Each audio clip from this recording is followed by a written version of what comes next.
Amis auditeurs, très heureux de vous retrouver sur Radio Génération, la première radio ivoirienne 100% développement durable. Bonjour Monsieur le Ministre. Bonjour. Et c'est avec plaisir que nous vous recevons. Ici aussi, hein. C'est la première radio ivoirienne 100% développement durable. Et on sait que vous êtes un président honoré de la collectivité. Que pensez-vous de cette organisation? Déjà, vous savez, faire cette édition-là, dans cet endroit-ci, c'est formidable. Parce que là, on a véritablement un endroit qui est adéquat pour un salon. Et le salon des collectivités bénéficie donc de cet espace. C'est déjà une bonne chose, ça va permettre à ce salon-là de rehausser le niveau. Bien sûr. D'être plus visible et donc plus profitable aux exposants, donc aux collectivités. Merci beaucoup. Il y a certains auditeurs qui ne savent même pas ce que la COP est. Oui, tout à fait. Donc, comme nous sommes une radio qui informe, qui sensibilise et qui éduque, en plus qui responsabilise, nous souhaiterons avoir la définition du COP. Alors la COP, c'est la Convention of Parties. Ça veut dire la convention des parties. Qu'est-ce que c'est que les parties? Ce sont les pays qui sont donc partenaires, qui sont signataires de cette convention. C'est une convention qui a été signée donc, en 1992 à Rio, qui a établi 3 conventions. Celle traitant donc de la lutte contre la désertification, celle que je préside actuellement, celle de la lutte contre la perte de biodiversité, et la troisième, donc la lutte contre les changements climatiques. Donc il y a 3 COP dans le monde.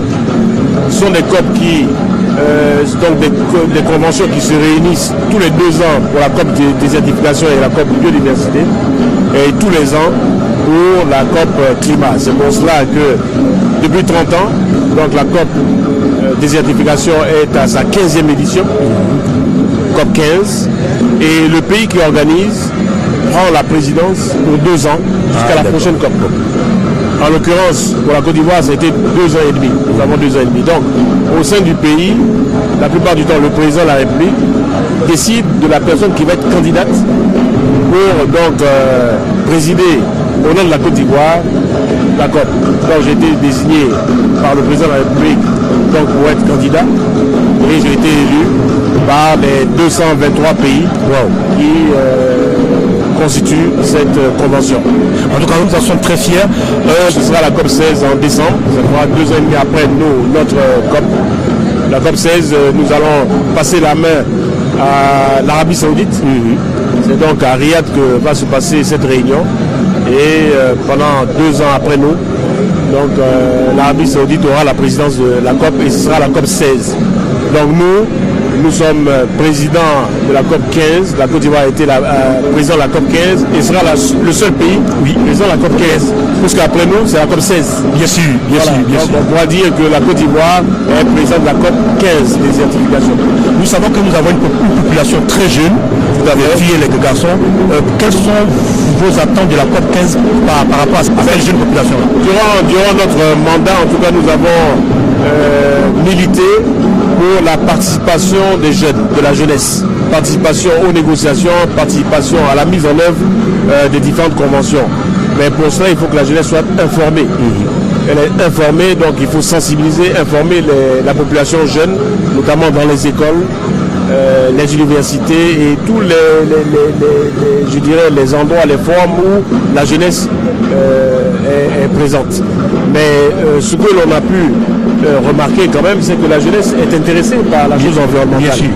La jeunesse est plus apte à comprendre qu'il faut préserver cette planète-là pour le futur. C'est le futur de cette jeunesse-là. Et donc j'ai eu beaucoup de contacts avec la jeunesse dans le monde entier. J'ai créé donc des ambassadeurs du climat jeunesse. Super. Et donc qui sont formés pour la négociation et qui permettent de sensibiliser.